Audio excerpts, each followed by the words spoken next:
Vous rêvez peut-être d'un ordinateur sur mesure, puissant et parfaitement adapté à vos besoins, mais pour autant sans vous exploser le budget, ou alors vous ne trouvez pas d'option vraiment pas mal pour vous dans tout ce qui est préfabriqué. Si je vous disais que monter votre propre PC, c'est beaucoup plus simple que vous ne le pensez, restez avec moi car je vais vous montrer comment vous allez pouvoir vous aussi assembler votre PC vous-même, étape par étape, hyper simplement. Dans cette vidéo, on va découvrir ensemble comment vous allez pouvoir monter votre ordinateur de A à Z, et que vous soyez un gamer, créateur de contenu ou simplement un curieux qui a envie d'assembler son PC pour obtenir la machine idéale tout en faisant des économies. Alors, est-ce que vous êtes prêt à relever le défi? Sans plus tarder, on se lance.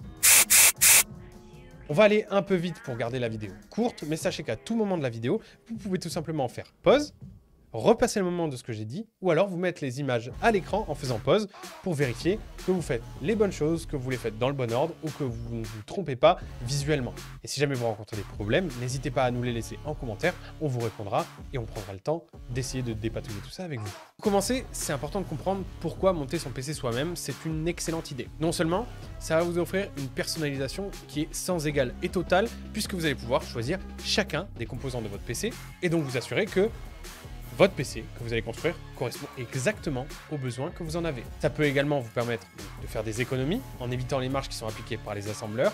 Et en plus, vous allez gagner en connaissance, ce qui facilitera la maintenance si jamais votre PC tombe en rade ou éventuellement de futures mises à jour de votre machine. Alors, bien sûr, avant de vous lancer, assurez-vous d'avoir tous les composants indispensables à portée de main. Vous aurez besoin donc d'un boîtier qui sera en fait la structure physique pour venir assembler les pièces et les composants internes de votre PC et qui va venir en fait accueillir tous les autres éléments. La carte mère, ça sera un peu le cœur de votre PC. Il va connecter le processeur, la mémoire vive ou ce qu'on appelle communément la RAM, la carte graphique et le stockage. Le processeur, quant à lui, il fera office de cerveau de l'ordinateur, donc assurez-vous qu'il est compatible avec la carte mère choisie. Pour être sûr que ce soit le cas, on a fait une autre vidéo à ce sujet en mettant comment choisir les composants de son ordinateur.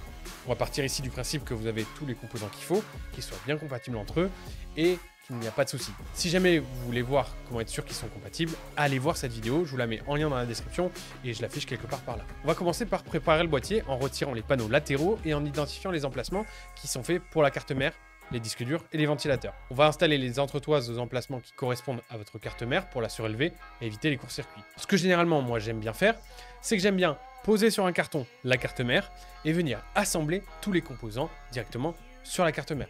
Donc en premier, qu'est-ce que je fais? Je pose ma carte mère sur le carton et ensuite je viens mettre le processeur sur la carte mère. Je viens ajouter la RAM. Je viens monter le refroidissement du processeur. Donc vous avez le choix. Soit c'est un refroidissement qui est intégré avec le processeur, soit c'est un refroidissement que vous aurez acheté vous-même. Dans ce cas-là, c'est un refroidissement par air. Donc c'est juste un ventilateur qui vient faire contact avec une plaque qui va permettre de refroidir le processeur. Soit alors dans ce cas, vous avez opté pour un water cooling, et là c'est un peu plus compliqué, mais grosso modo, on a une plaque qui vient refroidir le processeur, avec deux tubes qui partent de cette plaque. Dans un tube, il y a l'eau froide, dans l'autre tube, l'eau chaude. L'eau froide arrive à la plaque qui refroidit le processeur, l'eau se réchauffe ensuite dans l'autre tube, elle passe jusque dans le radiateur, la chaleur de l'eau est évacuée par les ventilateurs qui sont dans le radiateur. Ensuite, ça ramène de l'eau froide à nouveau sur le processeur et ainsi de suite. Donc c'est une boucle fermée en fait. Ensuite, donc, pour installer ce processeur, on va revenir à la base. Vous allez ouvrir le socket en levant le levier de rétention et surtout vous allez aligner le processeur en respectant les repères. Généralement, c'est un petit triangle doré qui se trouve dans un des coins du processeur et qui se trouve sur le repère de votre carte mère aussi. Ensuite, donc, vous allez le déposer comme ceci en vérifiant bien que les deux triangles soient bien au bon endroit. Puis vous allez fermer la barrette sans forcer. Vous allez donc refermer le levier et vous allez ensuite appliquer une petite quantité de pâte thermique sur le processeur pour vous assurer qu'il y a une bonne conduction thermique. Si jamais vous n'en avez pas, ne vous inquiétez pas, sur les ventirades, donc sur les ventilateurs de processeur, généralement il y a une petite couche de pâte thermique sur la plaque. Donc vous allez installer donc le système de refroidissement de ventirade en suivant les instructions du fabricant. Ça va grandement dépendre de quel type de ventirade c'est, mais pour les plus simples, généralement il suffit d'installer le montage approprié à votre processeur. Donc il y a un montage AMD et un montage Intel. Veillez bien à installer avec le bon montage, de toute manière vous ne pourrez pas l'installer s'il ne s'agit pas du bon.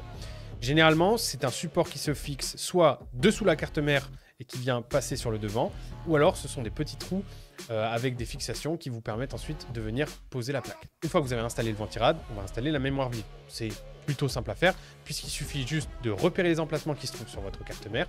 Vous allez ouvrir les petits loquets et vous allez insérer les barrettes en les enfonçant jusqu'à ce qu'elles se referment automatiquement. Assurez-vous en tout cas qu'elles sont bien en place et surtout de respecter un intervalle entre les deux. C'est-à-dire, généralement, on ne branche pas deux barrettes de RAM sur les deux slots l'un à côté de l'autre. Généralement, on branche une, il y a un slot vide et ensuite on branche l'autre. Ensuite, on va installer la carte mère dans le boîtier. Donc vous allez d'abord insérer la plaque arrière qui s'appelle l'IO Shield et ensuite vous allez placer la carte mère en alignant les ports avec cette plaque et en veillant à ce que tous les trous correspondent aux entretoises préalablement installées. Vissez la carte mère pour la fixer solidement avec les vis qui sont intégrées. Et ensuite, il est temps de monter les disques durs ou les SSD dans les baies qui sont prévus. Si vous avez un disque dur NVMe, il y aura un petit emplacement sur votre carte mère pour le faire. Sinon, il faut installer les SSD derrière, dans les baies et dans les supports qui sont prévus à cet effet. En tout cas, assurez-vous qu'ils sont bien sécurisés pour éviter les vibrations. Et ensuite, on va installer la carte graphique en la glissant dans le slot PCI Express de la carte mère. Donc, il va falloir retirer les équerres à l'arrière du boîtier, qui sont nécessaires. Puis, vous allez visser la carte pour la maintenir en place en vérifiant bien que vous l'aviez connectée au préalable. Ensuite, on va venir poser l'alimentation. Donc, vous allez la placer dans son emplacement. Généralement, c'est derrière le boîtier en bas. Et vous allez la fixer avec les vis fournies. Et ensuite, on va brancher tout ça. Vous allez brancher le grand connecteur 24 broches et le connecteur 8 broches à la carte mère pour l'alimenter. Vous allez connecter également les câbles d'alimentation à la carte graphique si elle en a besoin, ainsi qu'au disque de stockage. N'oubliez pas de brancher les câbles SATA pour relier les disques durs et les SSD à la carte mère. Et les connecteurs du boîtier, tels que les boutons d'alimentation, les LED et les ports USB, doivent être reliés aux emplacements qui correspondent sur la carte mère aussi. Pour tout ça, référez-vous au manuel de votre carte mère pour identifier chaque connecteur. Il est fourni dans la boîte de la carte mère et ça vous guidera, c'est plutôt simple. Donc ensuite, on va brancher les ventilateurs au boîtier aux prises adéquates pour assurer une bonne circulation de l'air. Généralement, il y a marqué fan avec un numéro, donc fan FAN 1, 2, 3. Donc par exemple, vous branchez un ventilateur du haut sur fan 2, fan 3. Tout ce qui compte, c'est qu'il soit branché à la carte mère pour la gérer. Une bonne gestion des câbles, c'est plutôt essentiel pour être sûr qu'il n'y a pas de trucs qui traînent et pour optimiser la maintenance. Donc une fois que vous avez fini de tout brancher et que vous avez vérifié que tout fonctionne, ne fermez pas encore votre boîtier. Je vous conseille de le poser sur le côté, de brancher l'alimentation, de le lancer, de voir si tout se lance bien comme il faut. Et si tout se lance bien, ensuite, vous faites le câble management, vous serrez les câbles derrière, vous les calez entre eux. Voilà. Et vérifiez visuellement, effectivement, que tout est bien en place. Donc, double-checker votre carte mère, vérifiez que tous les fils sont bien connectés, qu'ils ne sont pas déconnectés, que la carte graphique est bien branchée, que les alimentations sont bien toutes pourvues. Et voilà. Une fois que vous avez vérifié tout ça, vous allez pouvoir ensuite, j'y tiens, brancher votre PC à l'alimentation, branchez votre écran, branchez vos périphériques et lancez votre PC. Vous vérifiez que tout marche bien. Et si tout marche bien, ensuite, on ferme les panneaux et on installe l'ordinateur à sa bonne place. Si tout s'est bien passé, normalement, votre PC devrait s'allumer et afficher un écran qui s'appelle le BIOS ou l'UEFI.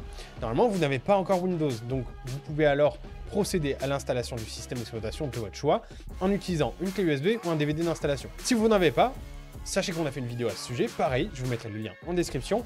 C'est très simple, il suffit juste de créer un média de boot avec un ordinateur Windows qui existe déjà et une clé USB. Pareil, suivez la vidéo qu'on a fait à ce sujet, c'est très simple et vous n'aurez pas à payer Windows. Après avoir installé le système, n'oubliez pas, une fois que vous l'avez démarré, que Windows est installé et tout ça, de mettre à jour les drivers, de vérifier que la connexion Internet marche bien et d'aller télécharger les derniers pilotes pour être à jour et de faire les mises à jour Windows. Vous pouvez lancer un ou deux jeux une fois que tout est installé pour vérifier que tout fonctionne bien, que le système est fluide et qu'il n'y a pas de problème. Et enfin, félicitations, vous avez enfin réussi à monter tout seul votre propre PC. Non seulement vous avez économisé de l'argent, mais vous avez également acquis des compétences qui vous seront utiles à l'avenir. Si cette vidéo vous a été utile, n'hésitez pas à la liker et à vous abonner pour plus de tutoriels. C'était Matt, c'était un plaisir.